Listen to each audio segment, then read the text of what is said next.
The avoidant person has a pattern of returning, often repeatedly, to the strongest empath they've encountered in their relational life, to the person who saw them most clearly, who understood them most deeply, who offered them the most genuine acceptance and the most patient understanding of their wounds and their patterns.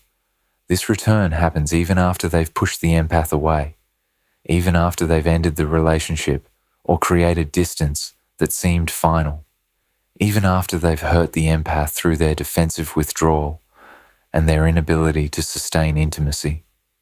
The avoidant keeps coming back, not because they've developed new capacity or because they've done the work to address their patterns, but because the strongest empath provided something they cannot find anywhere else, something their wounded system craves even while their defenses resist it, something that feels like home in ways that terrify them but that they cannot fully let go of. The strongest empath is different from other people the avoidant has been with. Where others gave up quickly when faced with the avoidance patterns, the strongest empath stayed and tried to understand. Where others reacted with anger or judgment to the avoidance defensive behavior, the strongest empath responded with compassion and patience. Where others demanded change or issued ultimatums, the strongest empath offered space and acceptance while maintaining their own boundaries. Where others saw the avoidance patterns as character flaws or as evidence of not caring, the strongest empath recognized the patterns as protective strategies developed in response to wounds and trauma. This depth of understanding, this level of acceptance, this quality of seeing beneath the defenses to the wounded person underneath, creates imprint on the avoidant person that they cannot shake, connection they cannot replicate with others, standard against which all other relationships are measured and found wanting. The avoidant keeps returning to the strongest empath because no one else makes them feel as seen, as understood, as accepted despite their limitations. They return because the empath's presence created safety they've never experienced elsewhere, because the empath's love touched something deep in them that remains untouched by others, because the connection they shared was real in ways their defended system cannot deny, even when it cannot sustain it. But these returns are complicated and often painful because they happen without the fundamental change that would make sustainable relationship possible, because the avoidant is returning to the safety and acceptance the empath provides while still carrying the same wounds and patterns that drove them away, because they want what the empath offers, but they remain incapable of receiving it without eventually fleeing again. What the strongest empath provides that no one else can. The avoidant person keeps returning to the strongest empath because this person provides specific qualities and experiences that the avoidant cannot find in their other relationships or connections, qualities that touch something deep in their wounded system and that create pull they cannot fully resist despite their defensive patterns. Understanding what the strongest empath uniquely provides reveals why the avoidant cannot seem to let go of this connection and why they keep attempting to return to it. The strongest empath provides unconditional acceptance of the avoidant's authentic self in ways that no one else has offered. Most people the avoidant encounters accept only the curated version they present, the independent, controlled, together persona that hides their wounds and their needs. These people are attracted to or accepting of the defended image, but would likely withdraw if they saw what lies beneath that image. But the strongest empath has seen beneath the defenses. They've witnessed the avoidance vulnerability, their fears, their wounds, their struggles. They've seen the avoidant at their worst during their most offended moments, exhibiting their most problematic patterns. And crucially, the empath's response to seeing all of this was not rejection or judgment, but deepened understanding and continued acceptance. The empath saw the avoidance dysfunction and recognized it as protection rather than as character flaw. They saw the avoidance withdrawal and understood it as fear rather than as lack of caring. This experience of being truly seen, not just surface presentation, but actual wounded self, and being accepted rather than rejected, is something the avoidant has rarely or never experienced elsewhere, and it creates profound impact that makes the empath unforgettable and irreplaceable in the avoidant's emotional landscape. The strongest empath provides patience with the avoidance process that others cannot or will not provide. Most people have limited tolerance for the avoidance patterns. They give one chance, maybe two, and then they decide the inconsistency and the emotional unavailability are not worth their time or energy. They leave or they create firm boundaries that prevent the avoidant from continuing the push-pull dynamic. But the strongest empath has extraordinary patience. They understand that healing is not linear, that patterns developed over lifetime cannot be changed overnight, that the avoidant's defensive behavior is not personal attack, but automatic response to perceived threat. This patience means the empath tolerates behavior that others would immediately reject. They give multiple chances. They maintain hope even through repeated disappointment. They continue seeing the potential in the avoidant even when the avoidant's behavior doesn't reflect that potential. This patience is both gift and trap. It provides the avoidant with experience of being given space to struggle without being abandoned, but it also enables their patterns by removing natural consequences that might otherwise motivate change. The strongest empath provides depth of understanding about attachment patterns and psychological wounds that makes the avoidant feel uniquely comprehended. Most people don't understand attachment theory or the psychology of defensive behavior. They take the avoidance patterns at face value and interpret them as simple lack of interest or as character defects. But the strongest empath has done work to understand these dynamics. They recognize avoidant attachment when they see it. They understand that the avoidance withdrawal is defensive response to intimacy anxiety rather than evidence of not caring. They comprehend that the push-pull dynamic is manifestation of internal conflict between wanting connection and fearing it. This understanding creates experience for the avoidant of being seen at deeper level than others see them, of having someone who gets what's actually happening beneath their behavior. This feeling of being understood is rare and precious, and it makes the empath stand out as someone special, someone who sees them in ways that others cannot or do not. The strongest empath provides emotional safety that the avoidant has never experienced in their formative relationships. The avoidant learned in childhood that closeness is dangerous, that expressing needs leads to rejection, that vulnerability results in harm. But the strongest empath creates different experience. When the avoidant shows vulnerability with the empath, even small vulnerability, the empath responds with gentleness and acceptance rather than with the judgment or exploitation the avoidant expects. When the avoidant expresses need, the empath meets it without making the avoidant feel weak or burdensome. When the avoidant shares their history or their struggles, the empath receives this sharing as gift rather than as problem. This experience of safety, of vulnerability being met with care rather than harm, is corrective in ways the avoidance system recognizes even if their conscious mind cannot fully acknowledge it.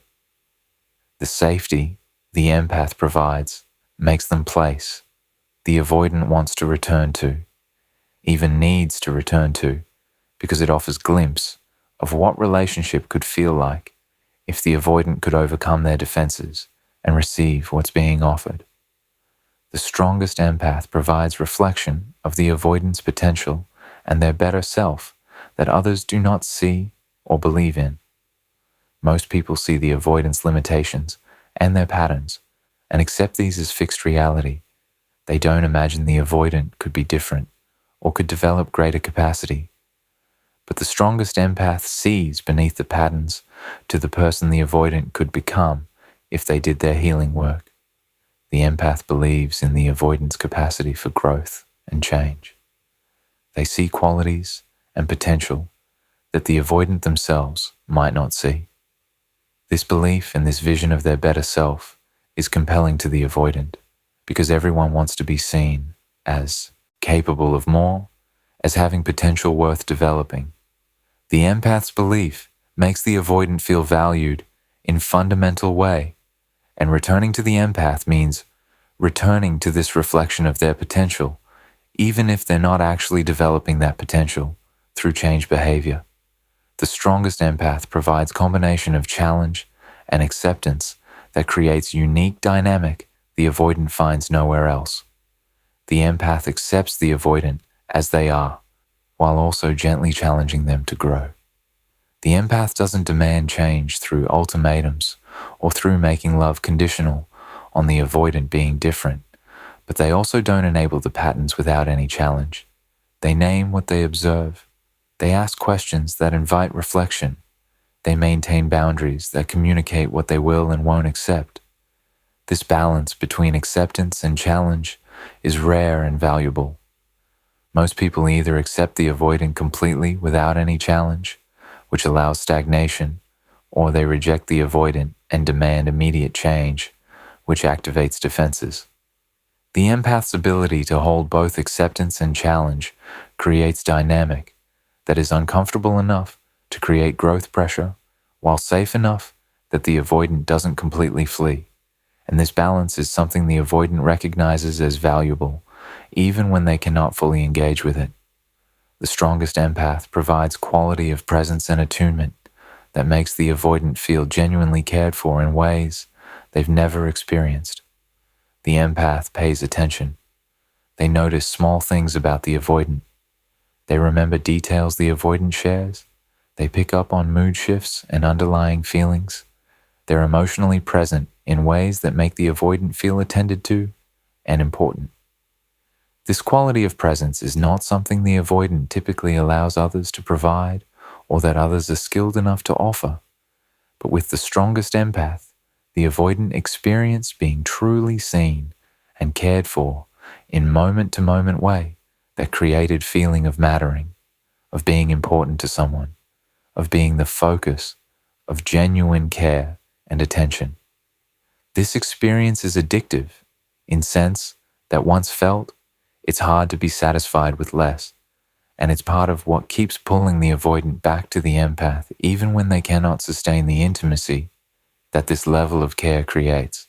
The psychological safety that makes return irresistible.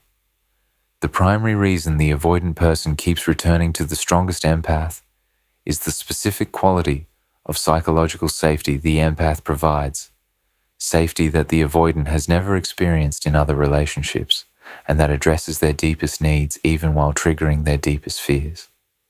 Understanding this safety and why it makes return irresistible reveals the core dynamic that keeps the avoidant connected to the empath despite their patterns of leaving. The psychological safety the empath provides begins with their ability to see the avoidant's defensive patterns without taking them personally or responding with retaliation. When the avoidant withdraws, when they become cold or distant, when they push the empath away, most people respond with hurt that quickly turns to anger, with demands for explanation, with punishment through their own withdrawal, or through criticism and judgment. These responses confirm the avoidant's expectation that showing their patterns leads to negative consequences, that people will hurt them when they pull away, that they were right to be defended. But the strongest empath responds differently. When the avoidant withdraws, the empath gives space without making it feel like abandonment. When the avoidant is cold, the empath maintains warmth without demanding immediate reciprocation. When the avoidant pushes away, the empath steps back without attacking or collapsing into desperate pursuit. This non-reactive response creates safety because it means the avoidant's defensive patterns don't destroy the connection or create the drama and conflict they expect, making it safer to have the patterns, which paradoxically makes it safer to eventually lower the patterns because they're not being fought or punished. The psychological safety includes the empath's ability to maintain their own stability and groundedness, even when the avoidant is chaotic or withdrawn. The avoidant person's patterns create instability in relationships, hot and cold behavior, inconsistency, emotional unavailability that shifts to sudden intimacy and back again. Most people respond to this instability by becoming unstable themselves, by matching the avoidance chaos with their own reactive patterns, by becoming anxious and pursuing, or by becoming angry and retaliating. But the strongest empath maintains their center. They remain stable and grounded even when the avoidant is all over the place emotionally. They continue showing up as themselves, consistent in their values and their care, not allowing the avoidance patterns to destabilize them completely. This stability creates safety because it means there's anchor point in the relationship, solid ground that doesn't shift, person who remains themselves regardless of the avoidance behavior. This stability is what the avoidant never had in their childhood relationships, and experiencing it creates profound pull to return to it. The psychological safety includes the empath's capacity to hold complexity and contradiction without needing to resolve it immediately into simple categories. The avoidant person is walking contradiction. They want intimacy, but fear it. They care deeply, but act indifferent. They need connection, but push it away. Most people cannot hold this complexity. They need the avoidant to be one thing or the other. Either you want this relationship or you don't. Either you care or you don't. Either you're in or you're out. This demand for resolution into simple categories creates pressure that activates the avoidance defenses. But the strongest empath can hold the contradiction. They can accept that the avoidant wants them and fears them simultaneously, that the avoidant cares and cannot show it, that the avoidant is conflicted rather than simply disinterested. This ability to hold complexity creates safety because it means the avoidant doesn't have to resolve their internal conflict to be accepted, doesn't have to choose definitively when they're not capable of choosing, doesn't have to be simpler than they are to be understood. The psychological safety includes the empath's willingness to see beneath the avoidant's difficult behavior to the wounds driving it. When the avoidant is critical, when they focus on the empath's flaws, when they create conflict or become dismissive, most people take this behavior at face value and respond to it as if it's the truth of how the avoidant feels. But the strongest empath sees beneath the surface behavior to the fear and the wound driving it. They recognize that criticism is often projection, that flaw finding is defensive devaluation designed to create distance, that conflict is sometimes manufactured to justify withdrawal. This ability to see beneath the behavior to its source creates safety because it means the avoidance defenses are recognized as defenses rather than being taken as truth, meaning the empath isn't fooled by the defensive behavior and continues seeing the real person beneath it, even when that person is hidden behind defensive patterns. The psychological safety includes the empath's ability to forgive and to return to connection after ruptures without holding grudges or keeping score. The avoidant person's patterns create constant ruptures in relationships. They withdraw and create distance. They say hurtful things during defensive episodes. They disappoint through their inconsistency. They hurt through their emotional unavailability. Most people respond to these ruptures by building resentment, by keeping track of offenses, by eventually reaching a limit where forgiveness is no longer possible and the relationship ends. But the strongest empath has extraordinary capacity for forgiveness. They can acknowledge hurt without holding on to it indefinitely. They can return to connection after rupture without punishing the avoidant or requiring lengthy penance. They can start fresh repeatedly, seeing each moment as new opportunity rather than as continuation of past hurts. This forgiveness creates safety because it means the avoidance mistakes don't accumulate into insurmountable debt, that ruptures don't permanently destroy the connection, that there's always possibility of return and reconnection. The psychological safety includes the empath's own secure or earned secure attachment that allows them to not be destabilized by the avoidance patterns in ways that anxiously attached people are. The strongest empath typically has done their own healing work and has developed secure attachment or earned secure attachment through conscious healing of their own wounds. This security means they can handle the avoidance withdrawal without collapsing into panic. They can maintain their own sense of worth without constant external validation. They can trust in the relationship's underlying connection, even when surface behavior is distant or cold. This security creates safety for the avoidant because it means they're not responsible for the empath's emotional regulation in ways they would be with more anxiously attached partner, reducing the pressure and the guilt they might feel about their pattern's impact. The psychological safety includes the empath's ability to love without attachment to specific outcome, to care about the avoidant's well-being, even when the relationship isn't working or isn't progressing as hoped. The strongest empath loves the avoidant, not because of what the avoidant can give them or how the avoidant can meet their needs, but because of genuine care for the avoidant as person. This love is not contingent on the relationship taking particular form or the avoidant behaving in particular ways. The empath genuinely wants the avoidant to be happy and whole, even if that means not being with the empath. This quality of love creates profound safety because it removes pressure, removes sense that the empath's well-being is riding on the avoidant's choices, removes feeling of being responsible for the empath's happiness. The avoidant can feel loved without feeling trapped or obligated, can feel cared for without feeling controlled, and this experience of unconditional care is so rare that it makes returning to the empath irresistible, even when the avoidant cannot reciprocate this quality of love. Why they return, despite knowing they'll hurt the empath again. One of the most painful aspects of the avoidant person's pattern of returning to the strongest empath is that these returns typically happen without the fundamental change that would make different outcome possible, meaning the avoidant is returning even while knowing, at some level, that they'll likely hurt the empath again through the same patterns that caused hurt before.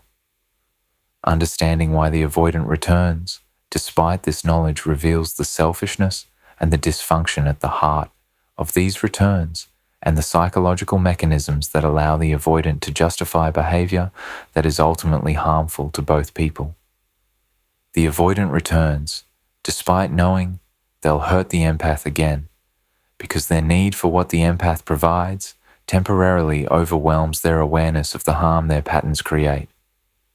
When the avoidant is in period of loneliness, when they're missing the connection and the safety the empath offered, when they're comparing new people unfavorably to the empath, their need becomes so intense that it overrides their awareness or their concern about the consequences their return will have.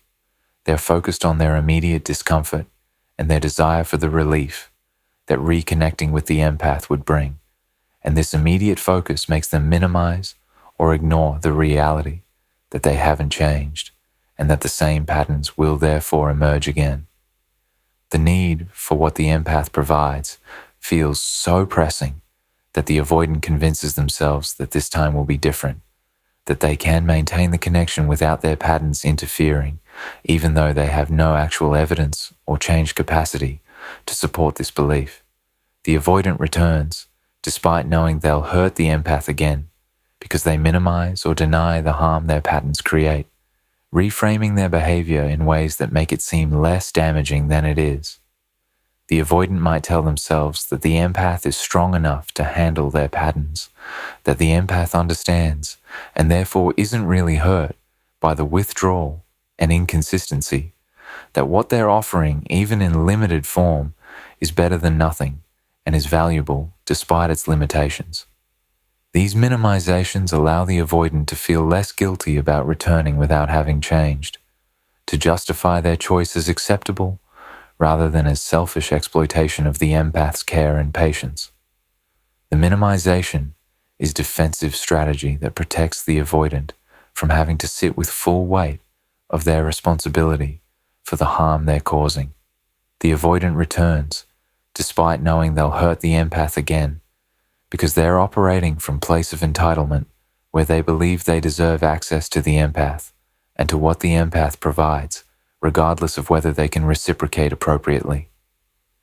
This entitlement is rooted in their experience of having received the empath's care and patience repeatedly, which creates expectation that this care will always be available to them, that the empath will always take them back, that they have some claim on the empath's attention and affection that persists regardless of their behavior. The entitlement allows them to return without feeling they need to have earned the right to return through changed behavior or through doing the work their patterns require. They simply believe the empath will be there for them because the empath has always been there for them, and this expectation overrides any concern about whether their return is fair or healthy for the empath. The avoidant returns despite knowing they'll hurt the empath again because they're engaging in magical thinking, where they believe that wanting things to be different or having some insight into their patterns is sufficient for different outcome, even without the actual behavioral change or therapeutic work that genuine transformation requires. The avoidant might have moments of recognition about their patterns, might feel regret about how they've treated the empath, might genuinely desire to show up differently, but they mistake these feelings and these insights for actual change. They believe that because they now understand their patterns, or because they don't want to repeat them, they won't repeat them, even though understanding and desire are not the same as developed capacity. This magical thinking allows them to return believing in good faith that things will be different while lacking the actual tools and change patterns that would make different outcome possible. The avoidant returns despite knowing they'll hurt the empath again because they're prioritizing their own comfort and their own needs over the empath's well-being. At fundamental level, the return is selfish act. The avoidant is uncomfortable, lonely, missing the connection, dissatisfied with other options, and they want relief from this discomfort. The empath provides that relief, so the avoidant returns to get what they need, even though they're not capable of giving the empath what the empath needs and deserves.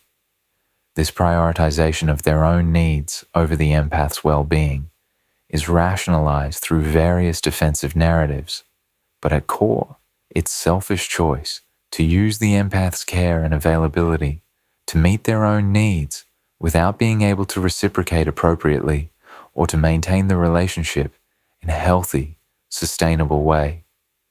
The avoidant returns despite knowing they'll hurt the empath again because they're addicted to what the empath provides in ways that override rational understanding of the relationship's dysfunction. The safety, the acceptance, the understanding, the care that the empath offers creates something like addiction in the avoidant's psychological system. They crave this experience. They cannot find it elsewhere. They keep returning to it, despite knowing it's not healthy or sustainable. Much like addict returns to substance, despite knowing it's harmful. This addictive quality of the connection means the avoidance behavior is driven more by craving and withdrawal than by conscious choice or rational assessment of what's healthy for both people. The avoidant returns despite knowing they'll hurt the empath again because they're able to compartmentalize or dissociate from the consequences of their patterns in ways that allow them to act without fully feeling or acknowledging the harm they're causing. The avoidant person's defensive system includes ability to disconnect from empathy or emotional awareness when that awareness would create discomfort they cannot handle. When considering returning to the empath, they can focus on what they want and need while disconnecting from full awareness of what their return will cost the empath, what pain their inevitable withdrawal will create, what hope they're offering only to crush again. This compartmentalization allows them to act in ways that their full awareness and empathy might prevent, protecting them from guilt and responsibility they would feel if they fully acknowledged impact of their choices. The avoidant returns, despite knowing they'll hurt the empath again, because they're operating from desperate hope that maybe this time their patterns won't emerge, that maybe the empath's love will somehow heal them without them having to do the difficult work of healing themselves. This hope is irrational but compelling. The avoidant wants to believe that reconnecting with the empath will magically resolve their internal conflict, will make intimacy feel safe enough that they won't need to withdraw, will cure their attachment wounds through the power of being loved.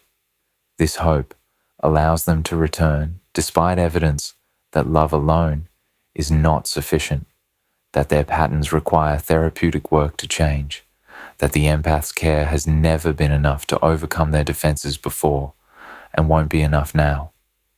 The hope is defensive fantasy, but it's powerful enough to drive the return, even when rational assessment would suggest staying away. What the strongest empath must understand about these returns, the strongest empath who finds themselves repeatedly receiving the avoidant person's returns, must understand several crucial truths about these returns and about the dynamic they represent in order to protect themselves and to make choices that serve their own well-being, rather than enabling the avoidance patterns or sacrificing their own needs to the avoidance comfort. The strongest empath must understand that the avoidance return is not evidence of change or of developed capacity, but is typically evidence of the opposite, that the avoidant remains unchanged and is returning to what's familiar and safe, rather than doing the difficult work of transformation. When the avoidant returns, it's tempting to interpret the return as sign that they've realized what they lost, that they've done work on themselves, that they're ready to show up differently. But in most cases, the return is about the avoidant seeking relief from their discomfort, seeking the safety and acceptance the empath provides, seeking to ease their loneliness or their regret, without having done any of the deep work that actual change requires. The return itself is evidence that the avoidant is still operating from their patterns. They're seeking what the empath provides without being able to reciprocate. They're expecting the empath to take them back without them having earned return through demonstrated change. They're prioritizing their needs over concern for how their return affects the empath.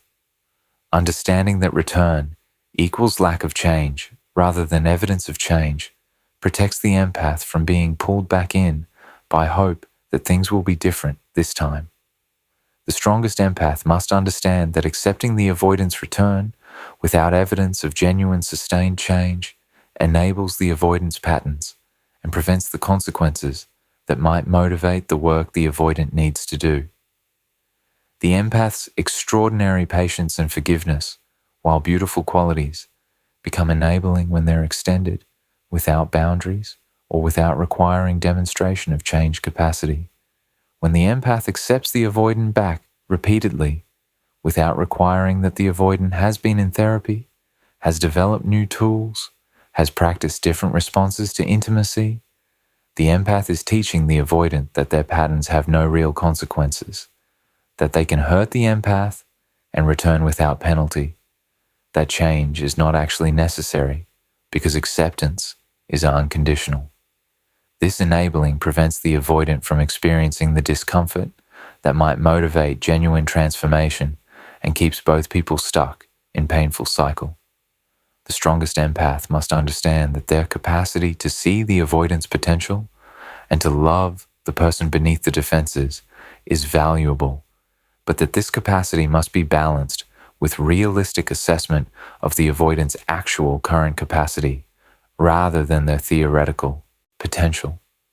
The empath's ability to see who the avoidant could become is gift, but it becomes trap when the empath relates to the potential rather than to the reality, when they give the relationship and their emotional energy to the person the avoidant could be rather than to the person the avoidant actually is. The avoidance potential is real, but potential without development is just fantasy. The empath must learn to make decisions based on the avoidant's demonstrated capacity and consistent behavior, rather than on the vision of who they could become if they did their healing work, because the vision is not substitute for the reality, and loving potential that's never actualized is recipe for endless disappointment and wasted life. The strongest empath must understand that their own capacity for understanding and patience, while extraordinary, does not obligate them to continue offering these qualities to someone who is not reciprocating or who is using these qualities to avoid changing their patterns. The empath might be capable of infinite patience, might have deep wells of compassion, might be able to understand the avoidance wounds and patterns with great nuance, but having these capacities doesn't mean they must exercise them indefinitely with someone who is not doing their part, who is not showing up, who is taking the empath's gifts without reciprocating. The empath has right to save their patience and their understanding for people who are doing the work, who are meeting them halfway, who are using the empath's care as support for their growth, rather than as excuse to avoid it. The strongest empath must understand that the safety and acceptance they provide to the avoidant, while healing in theory, becomes trap in practice when the avoidant uses that safety to avoid the discomfort of actually changing, rather than as container for doing the difficult work of transformation. The empath creates safe space where the avoidant could theoretically lower their defenses and do their healing work. But safety can also become comfort zone where the avoidant remains stuck because there's no pressure to change, because the empath's acceptance makes their patterns tolerable, because they can access the benefits of the empath's care without having to reciprocate or to address their wounds. The empath must understand that sometimes the most loving thing they can do is remove the safety, create consequences, establish boundaries that make the avoidance patterns uncomfortable rather than tolerable, because discomfort is often the only thing that motivates transformation in someone who is deeply defended. The strongest empath must understand that accepting the avoidant back repeatedly without change capacity trains both people in unhealthy patterns. The avoidant learns their patterns have no lasting consequences, and the empath learns to accept less than they deserve and to sacrifice their own needs for someone else's comfort. Each time the cycle repeats, it becomes more entrenched. The avoidant becomes more confident they can leave and return without penalty. The empath becomes more resigned to accepting breadcrumbs and inconsistency. The relationship becomes more firmly established as one where the avoidant's needs and comfort are prioritized, while the empath's needs are perpetually deferred to some future point when the avoidant might be ready, a point that never actually arrives because the empath's acceptance removes the motivation to reach it. The strongest empath must understand that their love for the avoidant, however genuine and deep, is not enough to heal the avoidance wounds or to change the avoidance patterns, and that believing their love is enough is form of grandiosity that ultimately disrespects both people's agency. The avoidance wounds can only be healed through the avoidant's own work, through their commitment to therapy and to conscious practice of different patterns, through their willingness to sit with discomfort and to challenge their defensive strategies. The empath's love can provide support for this work, but it cannot substitute for the work itself. When the empath believes their love alone should be enough to change the avoidant, they're taking on responsibility that isn't theirs, and they're infantilizing the avoidant by suggesting the avoidant isn't capable of their own growth work. Both people must respect that change is the avoidant's responsibility, and that no amount of love from the empath can bypass the requirement that the avoidant must choose growth and must do the difficult work it requires. The strongest empath must understand that protecting themselves by refusing further returns is not abandonment or failure of love, but is healthy boundary setting that serves both people even if it doesn't feel that way initially. When the empath decides they will no longer accept the avoidance returns without evidence of sustained change, when they establish firm boundary that they're not available for the painful cycle anymore. This is not cruelty or giving up on the avoidant. It's recognition that the dynamic is not serving either person, that the empath's well-being matters and must be protected, that the avoidant will never be motivated to change, while the empath continues accepting them without change, and that sometimes the most loving act is to step back and allow someone to fully experience the consequences of their choices. The boundary protects the empath from continued hurt and potentially creates the crisis the avoidant needs to finally address their patterns, though there's no guarantee of this outcome, and the empath must establish the boundary for their own sake rather than as strategy to change the avoidant. The strongest empath must ultimately understand that being the person the avoidant keeps returning to is not badge of honor or proof of their value, but is often sign they're being used as emotional support system while not receiving the reciprocity and genuine partnership they deserve. The avoidant returns because the empath provides something irreplaceable, yes, but the avoidant's inability or unwillingness to do the work to actually be in sustainable relationship with the empath means the returns are about taking rather than about genuine mutual partnership. The empath deserves someone who wants them and who has the capacity to show up for them consistently, someone who doesn't need to leave and return repeatedly, someone who can offer the same depth of care and commitment the empath offers. Understanding that being the person the avoidant returns to is ultimately painful position rather than privileged, one frees the empath to redirect their extraordinary capacity for love towards someone who can actually receive it and reciprocate it, rather than someone who can only touch it briefly before fleeing again.